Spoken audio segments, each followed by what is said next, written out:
Los Angeles, California. August 23, 1979. The forum was packed with 18,000 people, all waiting for Bob Marley and the Wailers to take the stage. The energy was electric. California had fallen in love with reggae, and tonight they were going to experience it from the source. But in section 104, row 8, Maria Santos sat in her wheelchair, wondering if coming here had been a mistake. 3 years ago, Maria had been a dancer. Not professionally, but it was her life. She danced at clubs, at parties, in her living room when no one was watching. Dancing was how she expressed joy, how she processed pain, how she felt most alive. Then came the car accident. A drunk driver ran a red light. Maria's spine was crushed at the T12 vertebra. Complete paralysis from the waist down. The doctors were clear. She would never walk again, never dance again. That part of her life was over. Maria was 26 years old. For 3 years, she'd been angry. Angry at the drunk driver who walked away with barely a scratch. Angry at God. Angry at her own body for betraying her. She'd stopped listening to music because it hurt too much. Every beat reminded her of movement she could no longer make. But her sister, Carmen, hadn't given up on her. "You need to get out of the house," Carmen had said 2 weeks ago. "Bob Marley is coming to LA. Remember how much you loved his music?" "I can't dance anymore, Carmen. What's the point?" "The point is to feel something. The point is to be alive." So Maria agreed. And now she sat in her wheelchair in section 104, surrounded by thousands of people who could dance, who could move, who could do everything she couldn't. The lights went down. The crowd erupted.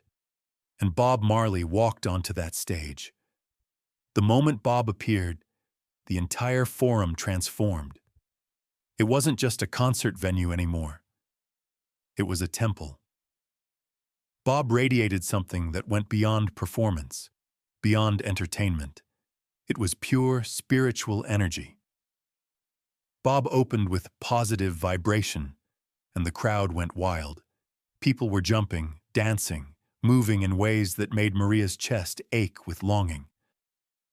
Carmen stood beside Maria's wheelchair, dancing carefully, trying not to rub it in. But Maria could see the joy on her sister's face, the freedom, the movement, everything Maria had lost. Bob moved through his set list with effortless power. Exodus, jamming, Is This Love, each song more powerful than the last. The crowd was in ecstasy, bodies moving in perfect rhythm, but Maria sat still, frozen, a statue in a sea of motion. And then Bob spoke into the microphone. "This next song," Bob said, his voice carrying clearly through the arena, "is for everyone who's ever been told to sit down, for everyone who's ever been told to stay quiet, for everyone who's ever been told they can't." The opening chords of "Get Up, Stand Up" began. The crowd roared. This was the anthem. This was the song that had fueled revolutions, that had given voice to the oppressed, that had reminded millions of people that they had the right to fight for their dignity. Get up, stand up for your rights. 18,000 people were on their feet, fists in the air. Voices joined in one massive chorus. Get up, stand up. Don't give up the fight. And then something happened that Maria would never be able to explain. Her right foot twitched, just a small movement. So small she almost thought she'd imagined it. But then it happened again. Her toes curled, her ankle flexed. Maria stared down at her legs in shock. For 3 years, they had been dead weight, unresponsive, nothing. But now, "Carmen," Maria whispered. "Carmen, my foot is moving." Carmen looked down, and her eyes went wide. "Oh my God. Maria, oh my God." Bob was singing, his voice fierce and determined. Most people think great God will come from the sky, take away everything and make everybody feel high. Maria's left foot started moving now, both feet, tapping to the rhythm. Involuntary at first, then not involuntary. She was making them move. She was controlling them. But if you know what life is worth, you will look for yours on earth. I can feel my legs, Maria said, her voice rising in panic and hope. Carmen, I can feel my legs. People around them were starting to notice. The woman in the wheelchair was moving. Her feet were tapping. Her legs were shaking. And now you see the light. You stand up for your rights. Something inside Maria's body was waking up. Nerves that had been silent for 3 years were suddenly screaming to life. Pain shot through her legs, but it was beautiful pain. It meant she could feel. It meant she was alive. I need to stand, Maria said suddenly. I need to try to stand. Maria, you can't. The doctors said, I don't care what the doctors said. Maria grabbed the armrests of her wheelchair. I can feel my legs, Carmen. I can feel them. On stage, Bob was fully immersed in the song, but his eyes were scanning the crowd. He had that gift, that ability to sense when something extraordinary was happening. His eyes found Maria, a woman in a wheelchair gripping the armrests, trying with everything she had to stand up. Maria pushed, her arms shaking, her legs trembling. The crowd around her had stopped dancing to watch. Some were recording on their cameras. Others were just staring in disbelief. She got 6 inches off the seat before her legs gave out. She fell back into the wheelchair, gasping, crying, but Bob had seen it. Bob stopped singing mid-verse. He held up his hand, and the band gradually quieted. 18,000 people fell silent, confused, looking around to understand what was happening. Wait, Bob said into the microphone. Hold on. He walked to the edge of the stage, pointing toward section 104. You, in the wheelchair. Sister, can you hear me? Maria looked up, tears streaming down her face. Bob Marley was pointing at her, talking to her. Yes, she managed to say, though she knew he couldn't hear her from that distance. Security guards were already moving toward her section. Bob was gesturing for them to help her. Bring her to the stage, Bob said. Please, bring her to me. The crowd erupted in applause. People parted, creating a path. 2 security guards reached Maria and Carmen. Mr. Marley wants you on stage, miss, one of them said. I can't walk, Maria said, her voice shaking. That's okay, we'll help you. They wheeled her through the crowd. The journey felt like it took forever. Maria's heart was pounding so hard she thought it might explode. Her legs were still tingling, still moving slightly. When they reached the stage, Bob knelt at the edge, reaching down to her. What's your name, sister? Maria. Maria Santos. Maria, Bob repeated warmly. I saw you trying to stand. I saw you fighting. How long have you been in that wheelchair? 3 years, Maria said, crying. Car accident. They said I'd never walk again. Bob's eyes were intense, focused completely on her. But you felt something just now, didn't you? When the music was playing? My feet started moving, Maria said. For the first time in 3 years, I could feel my legs. I could move them. Bob smiled. Music is medicine, Maria. Music reaches places that doctors can't touch. Will you let me help you up here? I don't know if I can. We'll find out together, Bob said gently. Trust me.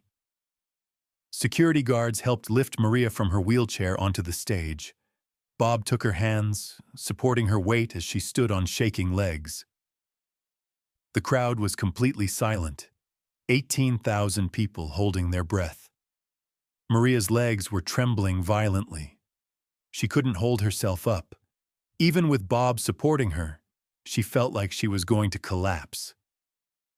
"It's okay," Bob said softly, just to her. "Don't try to walk. Just stand. Just feel the music. Let it move through you." He turned to his band. "Get up, stand up. From the top. Slow."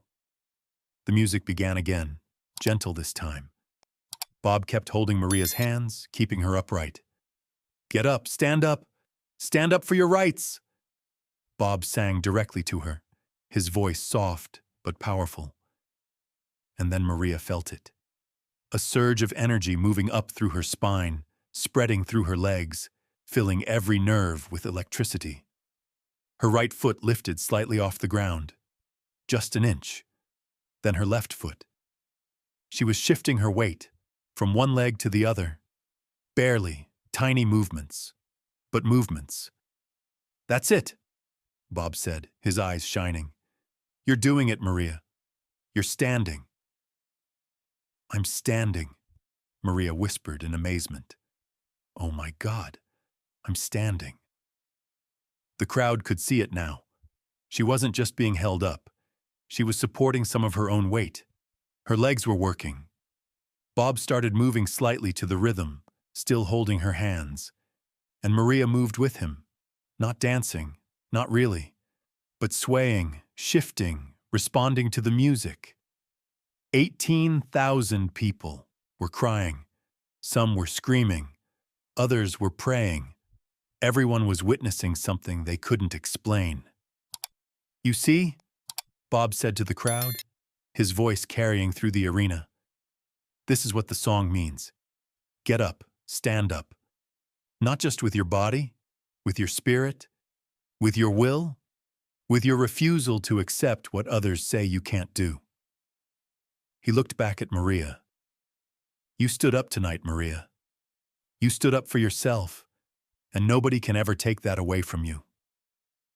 Maria collapsed then, her legs finally giving out completely. But Bob and the security guards caught her, lowering her gently back into the wheelchair that had been brought onto the stage. But Maria was smiling, really smiling, for the first time in 3 years. The applause was deafening. It went on for 10 minutes. People were on their feet, crying, cheering, overwhelmed by what they'd just seen. Bob knelt beside Maria one more time before security took her backstage. "Don't stop fighting," he said. "Your body is remembering how to move. Keep listening to music. Keep trying. Promise me." "I promise," Maria said through tears. "Thank you. Thank you so much." After the concert backstage, Bob spent 30 minutes with Maria and Carmen. He didn't rush. He didn't treat them like just another backstage meeting. He sat and he listened as Maria told him about the accident, about the depression, about losing the one thing that had made her feel alive. "You didn't lose it," Bob said gently. "It was sleeping, and tonight the music woke it up." He turned to Carmen. "Get her into physical therapy, real physical therapy. Her body just proved it can move. She needs to train it, rebuild it. It won't be easy, but after what I saw tonight, Maria is a fighter." 3 days after the concert, Maria had an appointment with her neurologist. Dr. Richardson had been her doctor since the accident. He knew her case inside and out. When he examined her legs, his face went pale. "This doesn't make sense," he said. "You have motor function, significant motor function. That wasn't there 3 months ago." "It came back at the Bob Marley concert," Maria said, "when he was singing 'Get Up, Stand Up.'" Dr. Richardson shook his head. I can't explain this medically. Your MRI showed complete spinal cord damage at T12. You shouldn't be able to move your legs at all." "But I can," Maria said, and she wiggled her toes to prove it. "Yes," the doctor admitted. "You can. Which means either our original diagnosis was wrong or something has changed. We need to run more tests. But Maria, if you have motor function returning, we need to get you into aggressive physical therapy immediately. For the next 18 months, Maria worked harder than she'd ever worked in her life. Physical therapy 5 days a week. Painful, exhausting, progress measured in millimeters. But she kept Bob's promise. She kept fighting, and she kept listening to Get Up, Stand Up every single day. Slowly, impossibly, Maria relearned to walk. First with a walker, then with a cane, then, 2 years after that concert, with nothing at all. Her doctors called it incomplete spinal cord injury with delayed recovery. They said it was rare but not impossible. They wrote papers about her case. But Maria knew the truth. She knew what had really healed her, or at least what had reminded her body that healing was possible. In 1981, when Bob Marley died, Maria was walking without assistance. She attended a memorial service in Los Angeles, and when they played Get Up, Stand Up, she stood and danced. Really danced, for the first time in 4 years. She thought about Bob Marley every day, about the way he'd looked at her with such certainty, such faith that she could do what doctors said was impossible. Maria became a physical therapist herself, specializing in spinal cord injury patients. She opened her own practice in 1988, and in her waiting room, she played Bob Marley's music constantly. Why reggae? Her patients would ask, and Maria would tell them about August 23, 1979, about sitting in a wheelchair thinking her life was over, about feeling her feet move for the first time in 3 years, about Bob Marley helping her stand on a stage in front of 18,000 people. Music saved my life, Maria would say. Not metaphorically, literally. And if it worked for me, maybe it'll work for you. Over the next 30 years, Maria helped over 500 patients with spinal cord injuries improve their mobility. Not all of them walked again, but many made progress doctors said was impossible, and Maria always credited Bob Marley's Get Up, Stand Up as part of the therapy. Today, Maria is 71 years old.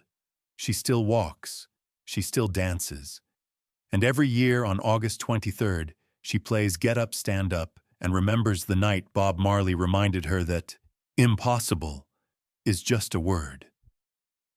In her office hangs a photograph taken by a concert attendee.